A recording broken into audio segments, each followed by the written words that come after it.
Hi welcome to my channel Madhus education లర్స్. This is your Madhusudan.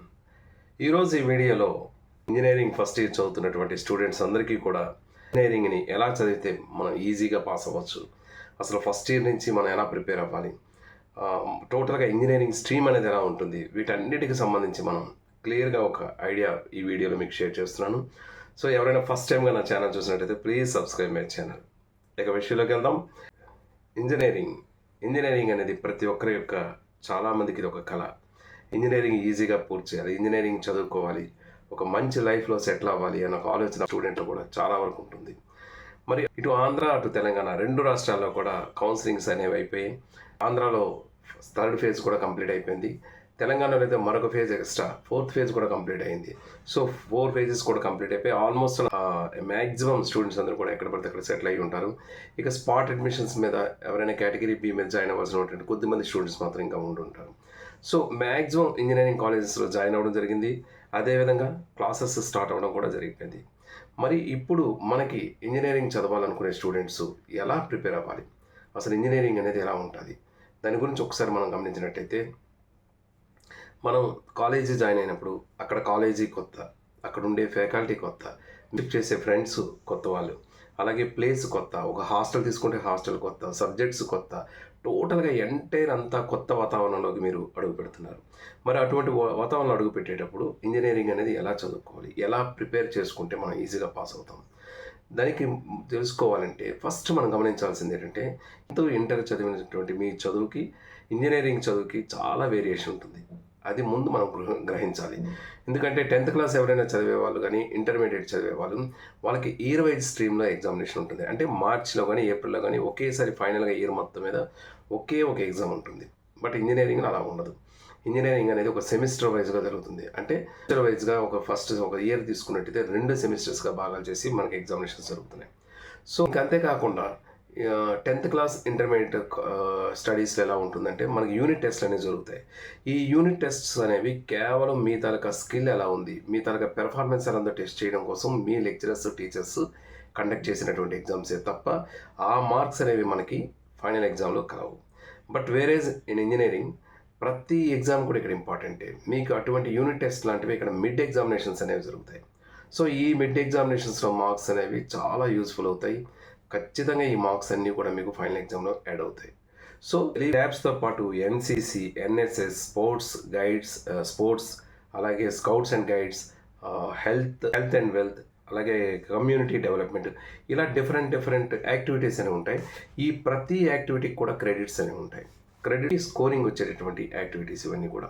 So next మనం తీసుకున్నట్టయితే ఒక 5 సబ్జెక్ట్స్ మనం చదువుకోవాల్సి ఉన్న, మిగిలినవన్నీ కూడా ల్యాబ్స్ కానీ, అలాగే ఇప్పుడు నేను చెప్పేటటువంటి activities NCC, NSS, sports and guides, ఇటువంటివన్నీ కూడా మీకు ప్రతిదీ క్రెడిట్స్ ఉన్నవే కాబట్టి ఇవన్నీ కూడా మీకు యూస్ఫుల్ అవుతాయి, ఈజీ స్కోరింగ్ అవుతాయి. సో ఎవరు కూడా ఇంజనీరింగ్ చూసి భయపడిపోవాల్సిన అయితే అవసరం లేదు. ఖచ్చితంగా మనకి ఏంటంటే ఒక సెమిస్టర్లో కేవలం ఒక 5 సబ్జెక్ట్స్ మీద మనం కాన్సన్ట్రేట్ చేసి మిగిలిన వాటి మీద మనం ఇంట్రెస్ట్గా అటెండ్ అయ్యి వాటి మీద కాన్సన్ట్రేట్ పెట్టి వాటి మీద మనం పెర్ఫెక్ట్గా వాటికి అటెండ్ అయితే మ్యాక్సిమం మనకి ఇంటర్నల్గా జరిగేటటువంటి ఎగ్జామినేషన్సే కాబట్టి చాలా వరకు స్కోరింగ్ అవుతాయి. ఇకపోతే ఎక్స్టర్నల్గా జరిగేటటువంటి ఈ మెయిన్ 5 సబ్జెక్ట్స్కి మాత్రం చాలా హార్డ్గా ప్రిపేర్ అవ్వాల్సి ఉంటుంది. ఇవి ఎలా ప్రిపరేషన్ అవ్వాలి అని ఒకసారి మనం గమనించినట్టయితే, ఈ 5 సబ్జెక్టులో ఏ సబ్జెక్ట్ తీసుకున్నా మనకి దాంట్లో ఎక్స్టర్నల్, ఇంటర్నల్ అని 2 పార్ట్స్ ఉంటాయి. సపోజ్ ఎక్స్టర్నల్ తీసుకున్నట్టయితే 70 మార్క్స్, ఇంటర్నల్స్ అనేవి ఒక 30 మార్క్స్ ఉంటాయి. ఇలా మొత్తానికి ఎక్స్టర్నల్స్, ఇంటర్నల్స్ అనేవి జరుగుతాయి. ఈ ఇంటర్నల్స్ తరగతి మార్క్స్ అన్నీ కూడా within the campus me faculty conduct చేసి వాళ్ళే ఎగ్జామినేషన్స్ మార్క్స్ అనేవి మీకు వేస్తారు. సో ఇలా ల్యాబ్స్ చూసుకున్నా, అలాగే NCC, NSS, scouts and guides ఇటువంటి యాక్టివిటీస్ తీసుకున్నా, అలాగే మీకు మెయిన్ సబ్జెక్ట్స్ 5 సబ్జెక్ట్స్లో ఉన్నటువంటి ఇంటర్నల్స్ తీసుకున్నా, ప్రతిదీ కూడా మనకి వితిన్ ద క్యాంపస్లో ఉండేటటువంటి స్కోరింగ్ అవుతాయి. సో ఇంత స్కోరింగ్ ఉన్నప్పటికీ కూడా చాలామంది స్టూడెంట్స్ ఫెయిల్ అవుతూనే ఉంటారు. కొంతమంది ఈజీగా సునాయాసంగా పాస్ అవుతారు. దీనికి రీజన్ ఏంటంటే, అసలు స్టార్టింగ్లోనే ఇలా ఉంటున్నాయి సబ్జెక్ట్స్, ఇది కోర్స్ స్ట్రక్చర్ ఇలా ఉంటుంది, దీనికి ఇలా ప్రిపేర్ అయితే చాలు అని ఒక ఆలోచన మీకు వచ్చినట్టయితే అదే స్ట్రీమ్లో మీరు ఈజీగా ప్రిపేర్ అయ్యి మంచి మార్క్స్ తెచ్చుకోగలుగుతారు. అదే దీని మీద ఒక అవగాహన లేకపోతే ఖచ్చితంగా మీరు ఎక్కడో దగ్గర సబ్జెక్ట్స్ ఫెయిల్ అవుతుంటారు. అవి క్యుములేటివ్ అయ్యి ఆ సబ్జెక్ట్స్ అనేవి మీకు రాను పెరిగిపోతుంటాయి. ఎందుకంటే సెమిస్టర్ ఒక ఖాళీ ఉండదు. మనం జాయిన్ అయిన వెంటనే ఒక వితిన్ 1 ఆర్ 2 మంత్స్‌లోనే మిడ్ ఎగ్జామినేషన్ 1 అవుతుంది. అదైన వెంటనే మిడ్ ఎగ్జామినేషన్ 2 అవుతుంది. Next lab internals, lab externals, main examinations. అంటే ఇది అయిన వెంటనే సెకండ్ సెమ్ స్టార్ట్ అయిపోతుంది. మనం దాని మీద పూర్తి అవగాహన ఉండాలి. ఇది పడిపోవాల్సినటువంటి స్ట్రీమ్ అయితే ఏమి కాదు. సునాయాసంగా ఎప్పటిదప్పుడు క్లియర్ చేసుకుంటూ వెళ్ళిపోతే చాలా ఈజీగా పాస్ అవ్వచ్చు. సో దానికి మనం చేయవలసిన పని ఏంటంటే ఫస్ట్ రెగ్యులారిటీ మెయింటెనెన్స్ ఉండాలి. అటెండెన్స్ ఖచ్చితంగా మెయింటైన్ చేయాలి. ఎందుకంటే మన ఫీ రీయింబర్స్మెంట్ ఉండే స్టూడెంట్స్ చాలామంది మనలో ఉంటారు. సో వాళ్ళకి ఫీ రీయింబర్స్మెంట్ రావాలి అంటే ఖచ్చితంగా అటెండెన్స్ పర్సంటేజ్ ఉండాలి. నెక్స్ట్ అటెండెన్స్ అనేది పర్ఫెక్ట్గా ఉండడం వల్ల ఏంటంటే ఆటోమేటిక్గా సబ్జెక్ట్ మీకు బాగా వచ్చేస్తుంది. అది ఫస్ట్ మనం మెయింటైన్ చేయాల్సింది. ఇక నెక్స్ట్ ల్యాబ్ స్కిల్స్ ప్రతిదీ బాగా రావాలి. ల్యాబ్లో ప్రతి ఎక్స్పెరిమెంట్స్ కూడా నేర్చుకోగలగాలి. ఎందుకంటే ఇంజనీరింగ్ పాస్ అవ్వడం ఈజీయే, కానీ రేపొద్దున మీకు ఒక క్యాంపస్ ఇంటర్వ్యూలో సెలెక్ట్ అవ్వాలని ఏదన్నా మీకు సబ్జెక్ట్ మీద అవగాహన, ల్యాబ్ మీద ఒక పట్టు కానీ మీకు లేకపోతే క్యాంపస్ ఇంటర్వ్యూస్లో వాటన్నిటిలో కూడా మీకు అంతేకాకుండా మీకుండే ఫ్రెండ్ సర్కిల్ మంచి సర్కిల్ని ఏర్పరచుకోండి. మీకు మంచి ఫ్రెండ్ సర్కిల్ ఉన్నట్టయితే మీకు ఏదైనా సబ్జెక్ట్లో డౌట్ ఉండేటప్పుడు వాళ్ళ దగ్గర మీరు క్లారిఫై చేసుకోవచ్చు. వాళ్ళకి ఏదైనా డౌట్స్ ఉన్న సబ్జెక్ట్స్ మీకు ఈజీగా ఉండొచ్చు. సో ప్రతి సబ్జెక్ట్స్లో కూడా ఒకరికొకరు నాలెడ్జ్ని అలా షేర్ చేసుకున్నారంటే ఈజీగా మీరు పాస్ అవ్వగలుగుతారు. నెక్స్ట్ ఇక మీకుండే 5 సబ్జెక్ట్స్ అన్నాను కదా, ఈ మెయిన్ సబ్జెక్ట్స్ 5 సబ్జెక్ట్స్ కూడా ప్రిపరేషన్ ఎలా చేసుకోవాలంటే ప్రతి సబ్జెక్టు కష్టంగా ఉండదు. అందులో కొన్ని ఈజీ సబ్జెక్ట్స్ ఉంటాయి, కొన్ని కష్టమైనవి ఉంటాయి. సో ఏవైతే మీకు ఈజీ సబ్జెక్ట్స్ ఉన్నాయో వాటిలో ఫుల్ స్కోరింగ్ అనేది తెచ్చుకోవాలి. ఏవైతే కష్టంగా మీరు ఫీల్ అవుతున్నారో వాటిలో అట్లీస్ట్ పాస్ అయ్యేటట్టు చూసుకోవాలి. ఖచ్చితంగా పాస్ మార్క్ అనేది తెచ్చుకోవాలి. ఇక పాస్ మార్క్ విషయంకి వస్తే ఎలా ఉంటుంది అంటే మనకు ఉదాహరణకి జేఎన్టీయూ తీసుకున్నాం అనుకోండి.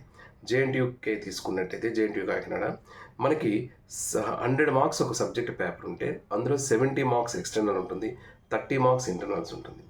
సో ఈ 70 మార్క్స్కి 35% అనేది మీకు ఖచ్చితంగా రావాలి. 35% వచ్చి ఇంటర్నల్స్ మార్క్స్ కూడా మీకు కలిపినట్టయితే 100కి మాత్రం 40% అనేది రావాలి. ఇలా 5 సబ్జెక్ట్స్లో మీకు రావాలి. సో మీరు అట్లీస్ట్ మీకు ఇంటర్నల్స్ అనేవి ఈజీగా ఆటోమేటిక్గా కాలేజ్ క్యాంపస్లోనే విత్ ఇన్ ద క్యాంపస్ రాస్తారు కాబట్టి మీకు మ్యాక్సిమం స్కోరింగ్ ఉంటుంది. If you are a polite and if you are a regular to college definitely you will get maximum internal marks. దాంట్లో డౌట్ అయితే లేదు. సో ఎప్పుడైతే మీకు ఇందులో మార్క్స్ బాగా వస్తాయో ఎక్స్టర్నల్ ఎగ్జామినేషన్స్లో ఆల్మోస్ట్ ఆల్ బాగా చదివిన పేపర్స్ అన్ని బాగా రాస్తారు. ఏదైతే చాలా టఫ్గా ఫీల్ అవుతున్నారో అటువంటి సబ్జెక్ట్లో అట్లీస్ట్ పాస్ మార్క్ అని తెచ్చుకున్నారనుకోండి, ఆటోమేటిక్గా మీ స్కోరింగ్ అనేది మీరు ఎక్స్పెక్ట్ చేయని దానికన్నా ఎక్కువ మార్క్స్ వచ్చేస్తాయి. ఎందుకంటే మీకు ల్యాబ్ ఇంటర్నల్స్ ఉంటాయి, ల్యాబ్ ఎక్స్టర్నల్స్ ఉంటాయి. నెక్స్ట్ ఈ క్రెడిట్ బేస్డ్ యాక్టివిటీస్ కొన్ని కోర్సెస్ చెప్పాను కదా, NCC, NSS, scouts and guides, yoga, వీటన్నిటిలో కూడా మీకు స్కోరింగ్ ఉంటాయి.